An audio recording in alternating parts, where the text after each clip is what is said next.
If you're a potential business partner, they go to a restaurant with you and the waiter or the waitress accidentally leaves you $1 too much for change and they keep it, that's a huge red flag. Do not partner with that person. How they treat the wait staff. Look at how they Sure, like treat them. all this. Yeah. And so this is where like you want to know what somebody's like outside of a business setting. You really want to know them very well.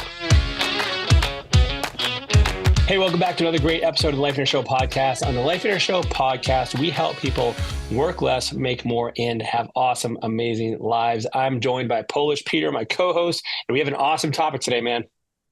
Yeah, we're going to talk about partnerships. Yeah, business partnerships. Those are always fun to talk about.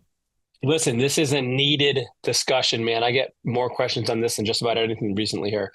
And so let's talk about this. So, first of all, like when you're thinking of a partnership, and by the way, I am much more a fan of a joint venture, especially on a short-term basis versus a long-term partnership. The divorce rates of business owners is worse than traditional marriages, and these things tend to go sour even more frequently. And so first of all, I want to just give a huge caution like as to why, ask yourself why you are going into business with somebody else. Because there's a lot of things we're going to unpack here, but the success rate is not very high. And so with that said, I just want you to really exercise caution. Now, when I say a short-term partnership, for instance, let's say we use real estate a lot as an example. So let's say that you're thinking of a partnership in real estate. I'd much rather see you joint venture on a single property than have an entire business that you guys are partners in. So you joint venture on a single property, for instance, it's a flip, it's a rental, whatever it is. And then that way, if it goes great, cool. But if it doesn't, you're only limited to that one asset, that one transaction, and you're not married to this person and you're not tied to the hip for life.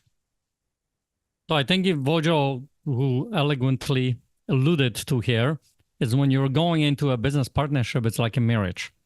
So when you are looking from that perspective, you got to really consider, like, you know what? It's considering I'm going to be married with this person for a very, very, very, very, very long time, or even for a lifetime. Do I want to be in the marriage with a particular person?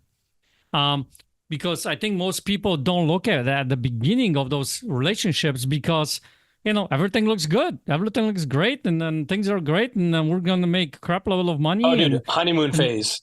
Yeah.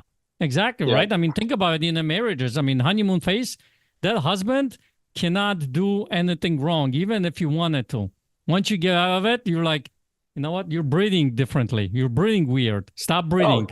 Or vice versa, right? It was cute when you used to leave your socks not in the living room. Now it's annoying. Right, but I will tell you this on the serious side of things when it comes to business. It's really important to have those kinds of discussions at the beginning and literally map it all out, lay it out, everything that who you are and what your expectations are and how the business is going to work and who's making the final decisions and all those kinds of things. Because if this doesn't work in the beginning of the conversation, how are they going to work past the honeymoon phase when the real life, when sometimes, money is involved or, hiring and firing people is involved, or big decisions in business that's going to alter the trajectory of the business, or COVID happens and now you have to make hard decisions. So that business relationship needs to be settled to be able to go and, be still good, even during COVID or whatever it might be. So I want you to tell me a little bit about that and the audience, because obviously you and Steve have been at it for a while with the Life Runner. Well, I've had many business partnerships. Yeah, I've had many business partnerships. Most have not gone as well. Then I've had the minority that go well and more that have gone south. So the first thing, and by the way, there's two criteria I think you need to consider when you're considering partnering. The first one is their character. And this has to go with their integrity, their values, right? What kind of things do they find important? How do they conduct themselves as a person? And you're really looking at their character in a very deep way. And don't ignore small breaches of character that seemingly are insignificant because they are significant. And money amplifies that. And so if someone's dishonest or if you're a potential business partner, they go to a restaurant with you and the waiter or the waitress accidentally leaves you $1 too much for change and they keep it, that's a huge red flag. Do not partner with that person. Um, if they How they chase it treat the down to wait staff. Look at how they sure, like treat them. all this, yeah. And so this is where like you want to know what somebody's like outside of a business setting. You really want to know them very well. Um, and you need to like look at who they surround themselves with. What kind of look at their social media, and are they partying on weekends? And if you want that, then cool. But if that's not what you are, then you need to consider this is not a good match. And so I really want you to be really specific with this, and look at every part of their life. By the way, if their spouse is nuts, that will affect the business. If that absolutely, so you got to look at who's in their private life. Dave Ramsey in one of the things I heard him say this at one of his events, that they have like a 13 or 14 step hiring process, and the last step is they go out to dinner with the candidate and their spouse to kind of sniff out how the spouse is, and like, are they supportive? Do they know what the company's about? Are they someone who's on board with everything, or are they kind of like two sheets in the wind, and like they have like maybe they have a drinking problem, and they get drunk at the dinner, or whatever it is. Like, you're really looking at all these things because everything around that person now affects you too, and so you have to consider that as well. So that's all kind of what I consider character. The next thing I call capabilities. Like, what does this person bring to the table that you don't have? Because certainly I've been guilty of this, where I've gone into business with a partner, and for more than any other reason, it was fear. Like, I was fearful to do it by myself. And it seemed like easier to do when we split that fear between us. We're both scared, right? Like, so which makes no sense, right? Now you have two people in the business who are redundant, and if you have the same skills, like, one of you is unnecessary. And so it really has to be somebody who can bring something that you don't have, whether that's time, whether it's money, whether it's skills, things that complement you, not overlap with you. So now you can expand the scope and the reach of the business and the capabilities of the business when you have these two people who have different skill sets and the ability to work in that. And so that's very, very beginning.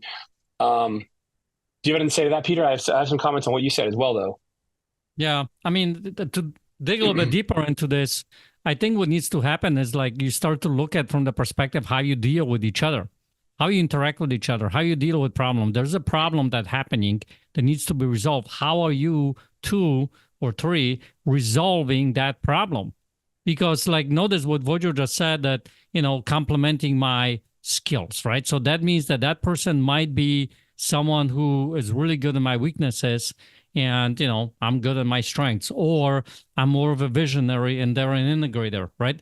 So my way of thinking is probably going to be a little bit different than their way of thinking. If I'm a visionary and they're an integrator, we're going to be thinking from two different perspectives, right? So how you resolve those problems. So I think that it's really important to be able to go and have those kinds of conversations, have those kinds of things happen before you get into that. Because think about it this way.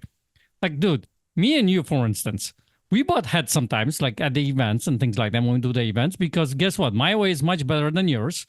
So at some point, hopefully you're going to recognize that and realize that, and then we're going to be able to move on, right? Polish joke. But here's the thing. What ends up happening is how we resolve it really matters, right? We're not going back and, starting hating on each other or starting holding grudges or anything like that, or, looking from the perspective of like he said, she said, or whatever it might be.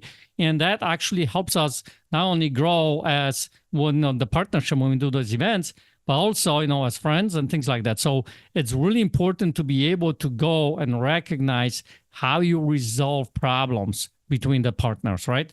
And then, like leadership styles.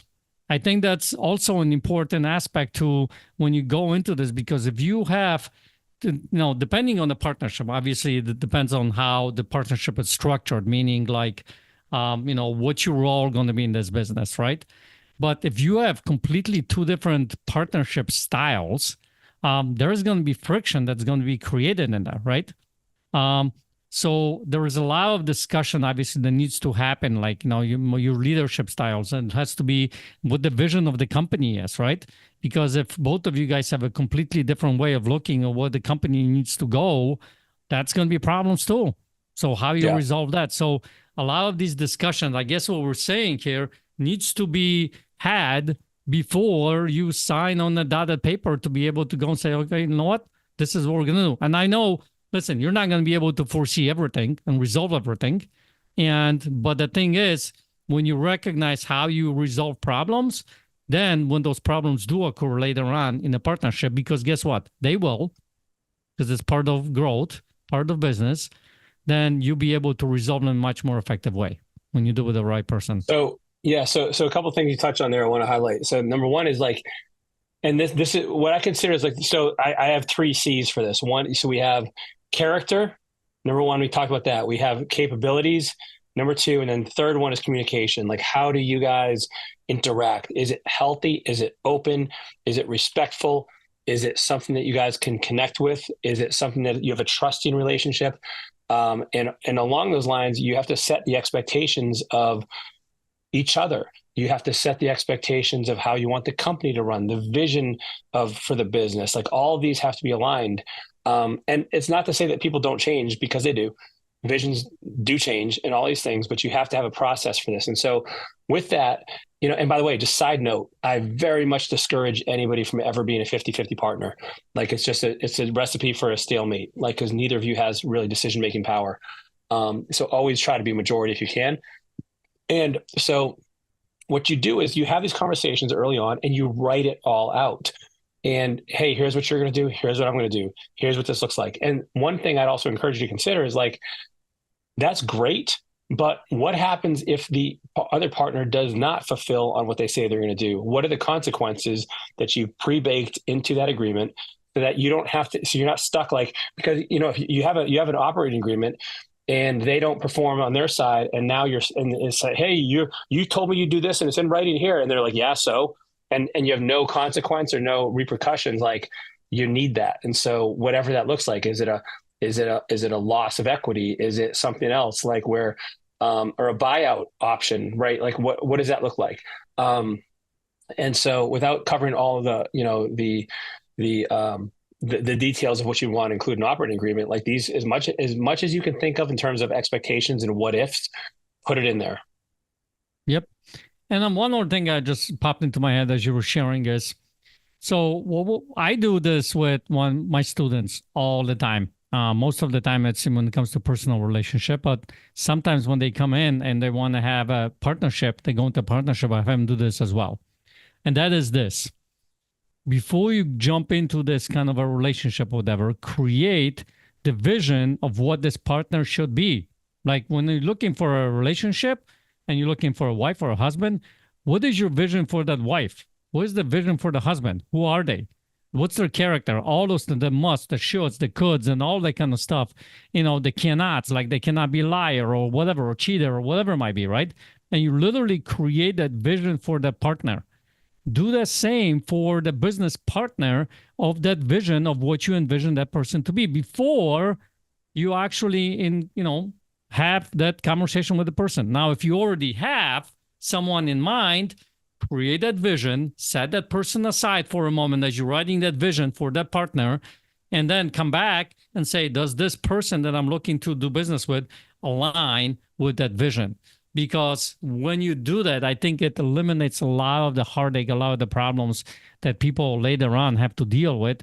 Like we have people who, let's say, a bunch of friends got together and they started a business. And just because we're friends, we're going to start business, and this is going to be the greatest thing since sliced bread, and let's start the business. That's probably not the best way of doing it, right? Or husband and wives. We see this a lot in life and there, right? Sometimes husband and wife should not be in business together. Sometimes they work great, but I think there is the communication. Those 3 C's, I think, are really important. And hate to say it, but yeah, you came on those 3 C's that you have. Fine, go with that. And, well, listen, and right. The only reason we're talking about this, guys, is because this is such a common thing, especially for new investors or people who are feeling like they have to go into business with somebody else, or maybe because they just they feel lonely and they want someone to come alongside them, and it's less scary, when you're walking down that dark hallway with somebody else by your side. And you got 2 flashlights instead of 1, but you really got to give this some forethought and consideration. Like, it's easy to be partners when there's no money, but as soon as you start generating money, like people change. And you got to make sure. And by the way, if someone you got to really see how like if they're bad with money, guess what? When you start making money, that will become a bigger problem. And so you got to really measure all of these details, like, and really don't feel like they're separate, because it's all connected. It's all connected. And so we just want you to kind of dot your I's and cross your T's in this. Yep, exactly. All right. Well, listen, hope this is valuable for you. If you have feedback, you have thoughts, you have questions, come on over to our Life Winner group. You'll find us on Facebook, and Peter and I will chime in on those and answer questions, as well as you'll get feedback from the other community members. You got a couple thousand people in there. It's awesome. People are there to help each other and lift each other up and support them based on their own experience and their own skills as well. So as always, thank you for tuning in. We would love it if you could just give us a review, give us a rating, let us know how we're doing, so this way we can reach more people and make sure we deliver the content that you want. All right, we'll see you next week. Take care.